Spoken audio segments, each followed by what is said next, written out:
Hello everyone, today's topics are ghosts. We are going to talk about Asiblon and Igirite. Everyone, the topic will be today monsters. We're gonna talk about Mr. Hyde and the werewolf, but the werewolf be later. Mr. Hyde. Edward Hyde, or better known as Mr. Hyde, is a dark side Henry Jekyll unleashed by use of potion. He has been the subject of many films. Hyde is described as a play and jewelfish and has rough, curved hands. Everyone who sees him describes him as a giving impression of ugliness, although he isn't physically deformed. Essentially, he exudes pure evil. Edward Hyde, or better known Mr. Hyde, is a biography. Hyde was created out on experiment. Dr. Henry Jekyll, who wanted to live a wild, carefree existence without losing his respectability. So he decided to unleash his darker side. He created potion which allowed this to happen, and he transformed into Edward Hyde. The embodiment of his inner evil. Hyde was shorter than Jekyll because the evil in man is lesser than the good.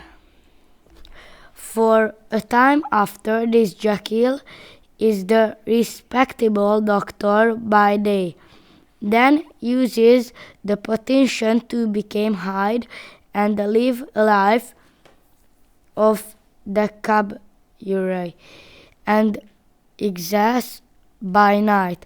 Hyde's truly evil nature first made itself apparent when he trapped a small child who had bumped into him in the street. About a year after that, something worse occurred. Hyde, without provocation, savagely beat an old man named Sir Danvers Carew to death. After this accident, Jekyll determined never to use the potion again. However, Hyde asserted himself, and Jekyll became to transform without taking the potion, and he had to brew more to change back into himself. When Jekyll ran out of his materials, he tried procured more to brew the potion again, but he couldn't reproduce it exactly. Unable to go on, Jekyll brewed a lethal potion and swallowed it, but changed back into Hyde before he died. Plot of Stevenson's book.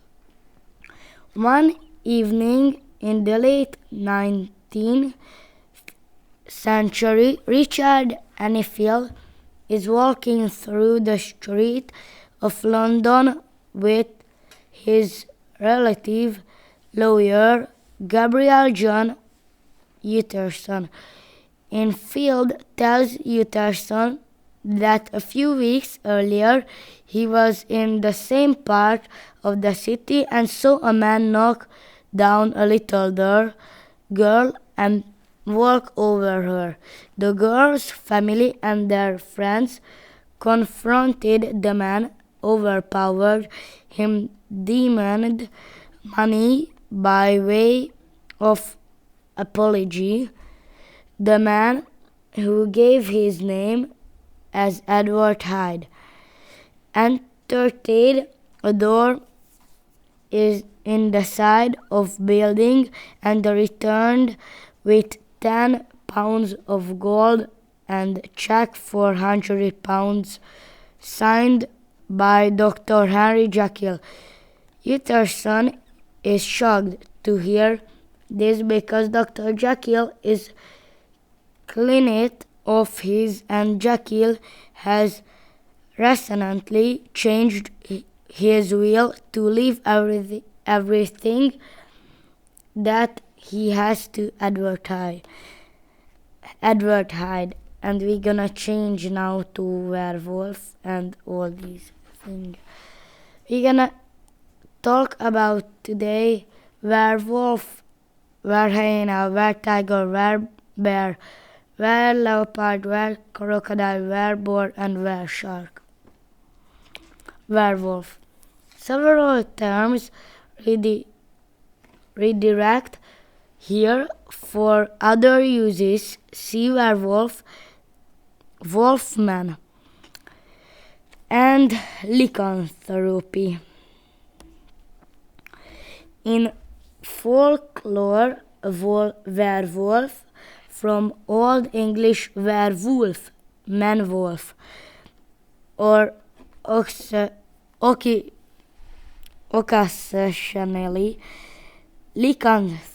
lycanthrope, from ancient Greek lycanthropes, wolf human, Ukraine, I cannot read this, is a human with ability to shapeshift into a wolf, or especially in a modern film, therionanthropic hybrid wolf-like creature,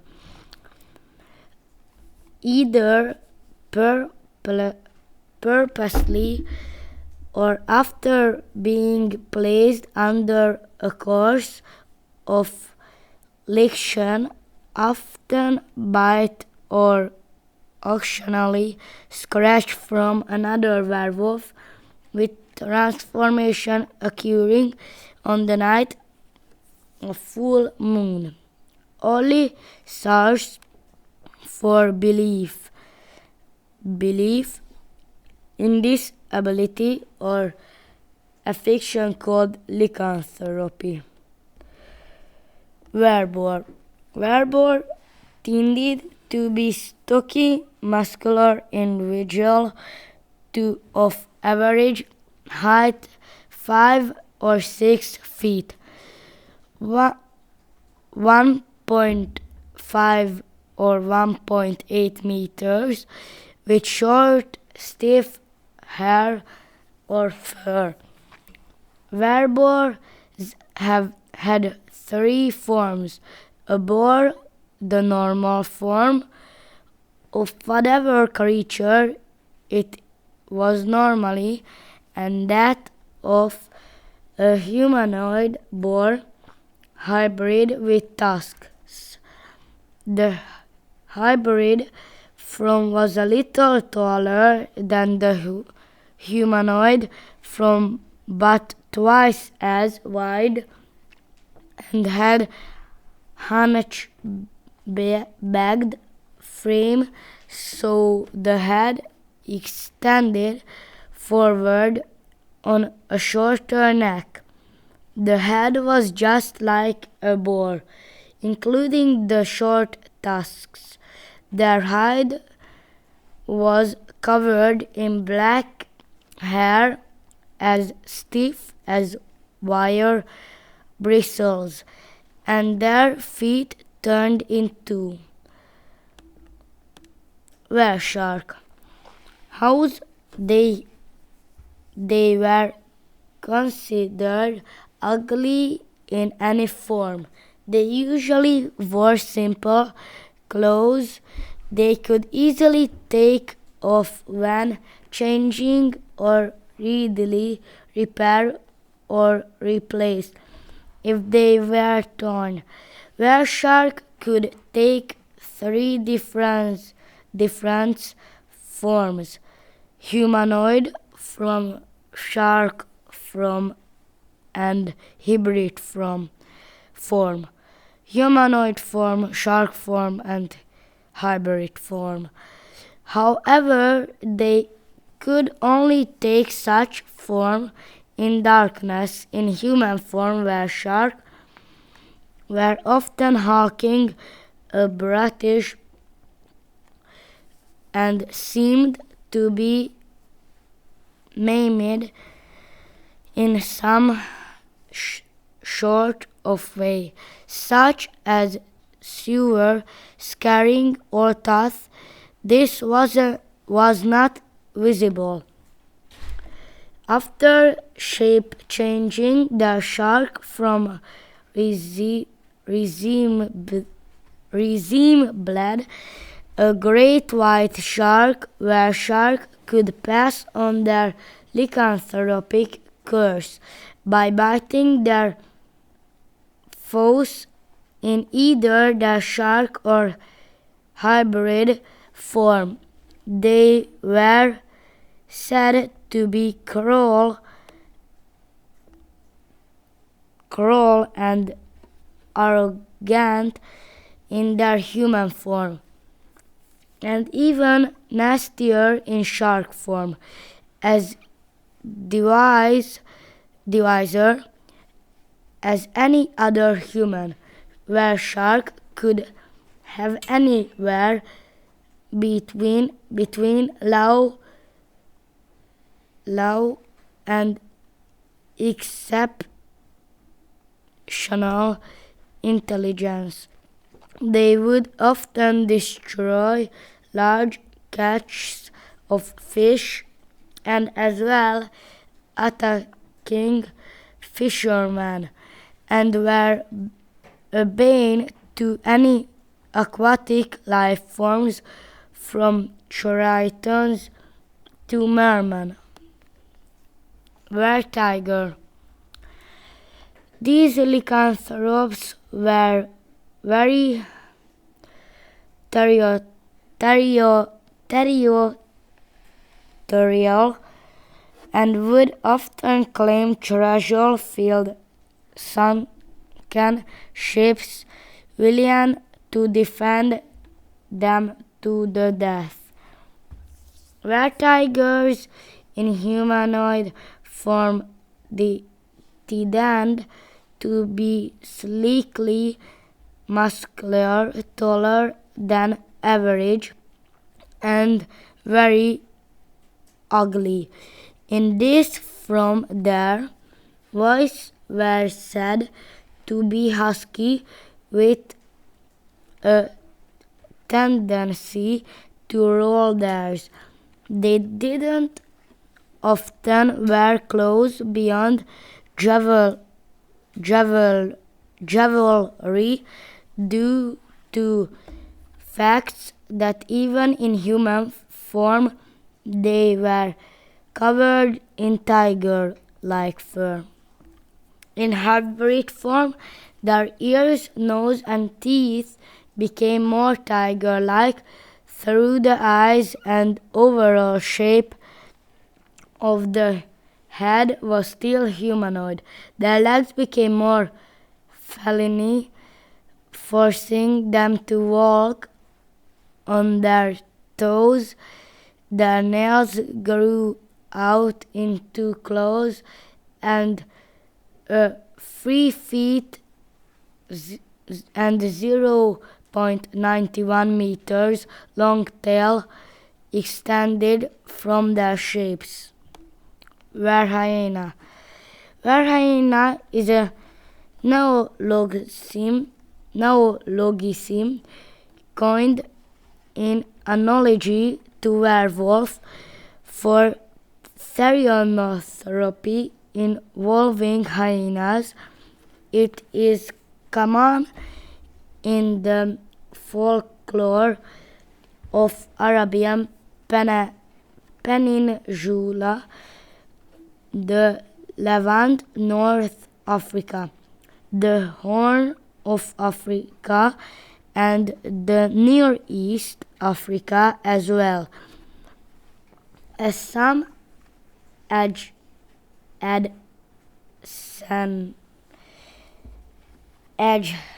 adjacent territories, unlike werewolves and other therianthropes, which are usually portrayed as being originally human.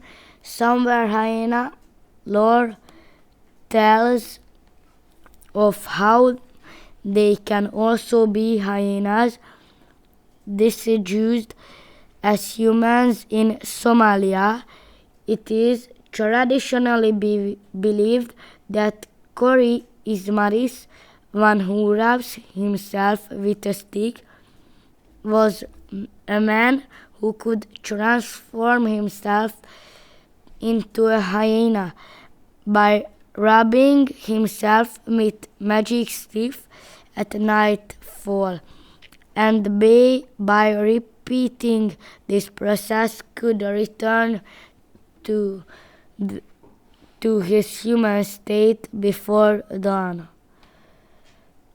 In Ethiopia, it is traditionally believed that every blacksmith whose trade as hereditary is really a wizard or witch with the power to change into hyena. These blacksmiths were hyenas are believed to rob graves at midnight and they're referred to as Buddha, also spelled Buddha. They are viewed with suspicion by most countrymen. Believe in the Buddha is also present in Sudan and Tanzania as well as Morocco, where some among the Berber people revered the Buddha as a man or woman who nightly turns into a hyena and resumes human shape at dawn. Many Ethiopian Christians characterize Ethiopian Jews as being Buddha, accuse them of unearthing Christians' corpse and consuming them. The commonality of blacksmithing as a traditionally profession for Jewish men in Ethiopia may be a reason for the confusion between two beliefs. Leopard were hunters that were never found in groups larger than a pair. They could leap up to 15 feet and 4.6 meters from a crouching position, which they used to surprise foes. Although these spotted lycanthropes were not considered powerful werecats, overall they were remarkably intelligent. These shape changers had a hybrid form that was a humanoid shape but with a feature of a leopard. a great cat, a leopard, where leopard had leopard-like feet, tail, fur and face. They were excellent at climbing and prowling stealthily, even when encumbered or moving at high speeds. Were crocodile. Also as Sebak spawn were lycanthrope, whose animal form was that of a massive crocodile. Were crocodile might also assume of a hybrid form with a head of a crocodile and the body of a muscular human. They were powerful hunters and were feared tough out many lands in human forms, crocodile and hybrid forms. They reeled on their sharp teeth, powerful jaws, or lashing tails as weapons. In crocodile form, they only used their tails when surrounded by multiple enemies and preferred to grab single opponents in their jaws and hold them underwater. In hybrid form, they relied much more on their tails, preferring to bite only when moving into grapple with an enemy.